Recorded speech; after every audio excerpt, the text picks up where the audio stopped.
लेकिन कुमार अभिषेक, ये भी बहुत दिलचस्प और अलग चीज है कि 1979 इस पर कत्ल का इल्जाम लगा था, 17 साल का था, 100 केसेस इस पर हो चुके हैं, लेकिन सजा ये पहला मामला है जहां पर होने वाली है अब इसे, और इसीलिए घबराया हुआ है।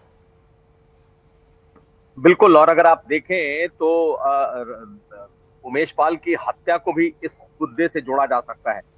कई तरह के मामले आए कि भाई वजह क्या हो सकती है। तो एक वजह उसमें जरूर है कि अतीक अहमद इस बात से घबराया हुआ था कि इसकी गवाही सबसे अहम है और इसकी गवाही की वजह से ही उसे पहला कन्विक्शन हो सकता है। जैसे संतोष भी बता रहे थे, 100 से ऊपर ज्यादा मामले हैं। 79 में इसने पहले कत्ल का इस पर इल्जाम है, और अगर आज देख लें तो 2023 का ये दौर चल रहा है। करीब करीब 24 साल 34 साल होने को है, 44 साल होने को है, और अभी तक एक भी मामला इस पर सिद्ध नहीं हुआ है। लेकिन ये एकमात्र इकलौता ऐसा मामला है जिसमें इसे सजा हो सकती है। सिर्फ इसे ही नहीं सजा हो सकती है, बाकायदा इसके भाई को भी सजा दी जा सकती है और दोनों लोगों को लाया जाएगा। रूट की बात भी अभी संतोष बता रहे थे, हालांकि रूट क्लियर नहीं है किस रूट से आएंगे, लेकिन झांसी के रास्ते आने की पूरी संभावना है कि वो उदयपुर, कोटा, झांसी, और उसके बाद फिर वो प्रयागराज पहुंचेगा। लेकिन टेरर, और आप इस चीज को कह लीजिए कि खौफ इतना रहा है कि इतने केसेस होने के बावजूद अतीक अहमद पर एक भी दोष सिद्ध नहीं हुआ। ये पहला ऐसा मामला है जिसमें ऑर्डर रिजर्व है। उसी के खुद के अपहरण का मामला था, इसलिए उसकी गवाही उतनी ही अहम थी, और उसने अपनी गवाही भी दी है। जब उसने गवाही दी और गवाही के बाद जब वो लौटा था तभी उसका मर्डर हुआ, जब उस पर ताबड़तोड़ गोलियां चलाई गई। यानी कि आप इसी बात का अंदाजा लगाइए कि एक शख्स जिस पर पहला कोई मामला जिस पर सिद्ध होने जा रहा है, और इसमें निश्चित तौर पर मृत्युदंड यानी कि फांसी की सजा का प्रावधान है, और ये rarest of the rare case में आ सकता है। और इस बात के शक, इस बात का खौफ प्रति अतीक अहमद के पूरे परिवार को था, और शायद यही वजह रही है कि खुले तौर पर पूरा परिवार इसमें शामिल हुआ है। अब देखना यह है कि लाया कैसे जाता है, लाने के बाद की क्या स्थिति है, जो आशंकाएं तमाम तरह की व्यक्त की जा रही है, क्या वो है, या फिर 28 मार्च को सीधा फैसला सुनाया जाता है। ठीक है, लेकिन अरविंद, यहाँ पर डर इस बात का है उसको कि फांसी की सजा ना हो जाए, क्योंकि मैक्सिमम सजा इस जो केस चल रहा है जिस पर 28 को फैसला आना है उसमें फांसी की है। लेकिन वो जब निकल रहा है जेल से तो कह रहा है कि ये मेरी हत्या करना चाहते हैं। एक अलग डर है जिसकी आशंका वो जता रहा है।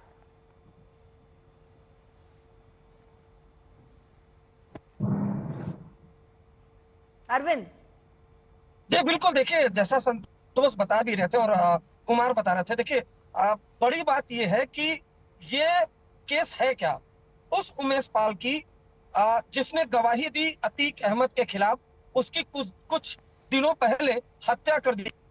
यानी ये जो माफिया है वो इतना दुर्दांत है कि इसके खिलाफ 100 मामले हैं लेकिन एक में भी सजा नहीं हो पाई। आज तक के पास बकायदा ब्यौरा है, उत्तर प्रदेश पुलिस ने जो हमें ब्यौरा मुहैया कराया है उसके मुताबिक कई ऐसे केस हैं जिसमें गवाही पलट गए। गवाहों जो गवाह थे वो कोर्ट तक नहीं पहुंचे, उन्होंने गवाही नहीं दी और नतीजा ये हुआ कि केस में एक्विटल हो गया। लेकिन अब बहुत अहम ये हो जाता है कि 28 मार्च को वो शख्स उमेश पाल जो लगातार माफिया अतीक अहमद को चुनौती दे रहा था और उसके खिलाफ गवाही दे रहा था, और आखिर में जब उसकी हत्या हुई तो भी वो अतीक अहमद के खिलाफ गवाही देकर लौट रहा था, उसकी हत्या कर दी गई। अब उसी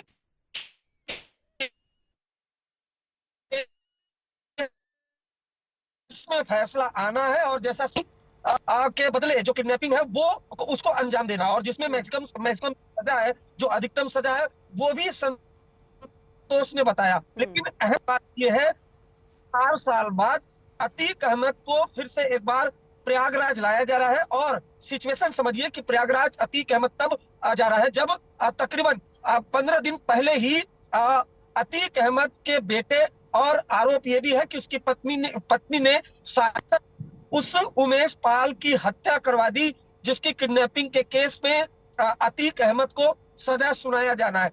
इसी वजह से प्रदेश पुलिस बेहद चौकस है, चुनौती है। लेकिन यहाँ ये समझिए कि ये डॉन जिस पर 100 से ज्यादा मुकदमे हैं, जिसके कई केस में जो गवाह है वो पलट गए हैं, कैसे ये सिस्टम को मुंह चिढ़ाता रहा और लगातार शासन प्रशासन की नाक के नीचे अवैध कब्जे करना, लोगों से रंगदारी वसूलना, लोगों की ठीक है हत्या अरविंद। कराना, ये इसको करा।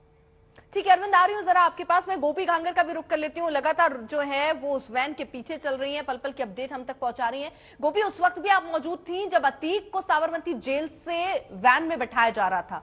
क्या उसने अपनी जान का खतरा ये बात वहां बोली थी?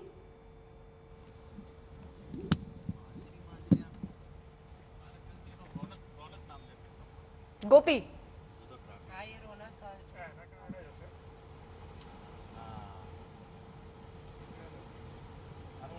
गोपी आवाज आ रही है आप तक? अरे चेतन भाई खबर। ठीक है, शायद गोपी तक आवाज नहीं पहुंच रही, लेकिन वो रूट जो है वो उस रूट को दिखा रही हैं, बता रही हैं कि किस तरीके से काफिला जो है वो बढ़ रहा है। 5:45 बजे ये तस्वीर जो हम आपको दिखा रहे हैं उस वक्त की दिखा रहे हैं, जिसमें आपको हम सर्कल करके दिखा रही है। ये अतीक अहमद, जब साबरमती जेल से अतीक को वैन में बैठाया गया था उस वक्त वो हम तस्वीरें आपको दिखा रहे हैं। और संतोष भी हमारे साथ हैं जो इस पूरे केस को, क्योंकि केस, अब जरा इस केस को और विस्तार से समझ लेते हैं। संतोष, उमेश पाल हत्याकांड में भी इसी का नाम आ रहा है। वो उमेश पाल जिसके अपहरण पर ये पूरा मामला है 2007 में जब ये केस दर्ज कराया गया था और जिस पर अब फैसला आना है। ये पूरा किस किस तरीके से इसने मोड़ लिए, क्योंकि हमने अब जिस तरीके से हम जिक्र कर रहे थे 17 साल में पहली बार कत्ल का इस पर आरोप लगा था और तब से लगाकर गवाह बदलते चले गए। 100 से ज्यादा केसेस थे लेकिन किसी में इसको सजा नहीं हो पाई। इसमें इसको डर क्यों था? ये किस किस तरीके से नए नए मोड़ इस पूरे केस में आए? देखिए, जो राजूपाल हत्याकांड हुआ था 25 जनवरी 2005 को, ठीक उसी इलाके में, उसी थाना क्षेत्र में, और यूं कहा जाए उसी सड़क पे जहां पर उमेश पाल को मारा गया। उमेश पाल की हत्या 24 फरवरी 2023 को होती है, लेकिन 25 जनवरी 2005 को राजूपाल की हत्या होती है। वो बीएसपी का सिटिंग विधायक है और इसी तरीके से हत्या होती है। जो पैटर्न है जो अतीक अहमद का, वो यही है। जब भी कोई हत्या करता वो एलानिया तौर पर करता है, बम यूज होगा, जो दिन दहाड़े हत्या की जाएगी, सोफिस्टिकेटेड वेपन्स यूज होंगे। उस समय AK-47 यूज हुई थी, बमबाजी हुई थी, जो उमेश पाल में भी बमबाजी हुई थी। तो कहा जाए जो मोड ऑफ जो ऑपरेशन है किसी भी चीज का, किसी भी घटना को अंजाम देने का, अतीक का यही है कि अतीक अगर कोई घटना कराएगा तो बम का यूज जरूर होगा। शूटर्स उसमें चेहरा छिपाए नहीं होंगे और ये राजूपाल में भी देखने को मिला और उमेश पाल में भी देखने को मिला। उमेश पाल में जो एक्यूज है उसमें कार से उतरता हुआ जो शख्स है वो अतीक अहमद का तीसरे नंबर का बेटा असद है। उसके बाद जो बाकी जो गुड्डू मुस्लिम है वो पुराना हिस्ट्री शीटर है। उसके ऊपर लखनऊ से लेकर के गोरखपुर में तक तमाम मुकदमे हैं, 40 से ज्यादा मुकदमे हैं। मोहम्मद गुलाम एक हत्या के मामले में 7 साल की जेल काट करके आया है। मोहम्मद गुलाम वो था जो दुकान में खड़ा हुआ था। साबिर और अरमान, ये दोनों शाइस्ता जो अतीक अहमद की पत्नी है शाइस्ता परवीन, उनके लिए एक तरीके से गनर का, उनके सिक्योरिटी गार्ड का, उनके विश्वसनीय का काम कर मारने रहे थे। से हासिल क्या होगा? क्यों हत्याकांड को अंजाम अतीक की तरफ से दिया गया? इस केस पर क्या उसका कोई फर्क पड़ा? देखिए, अतीक जो बिजनेस ऑफ फियर है जराइम की दुनिया में वो बहुत अहम हो जाता है। जेल में तमाम माफिया जब कहते हैं कि मेरी भी कई बार तो माफिया ये कहते हैं कि जब आप लोग खबर चलाते हैं तो हमारी वसूली बढ़ जाती है।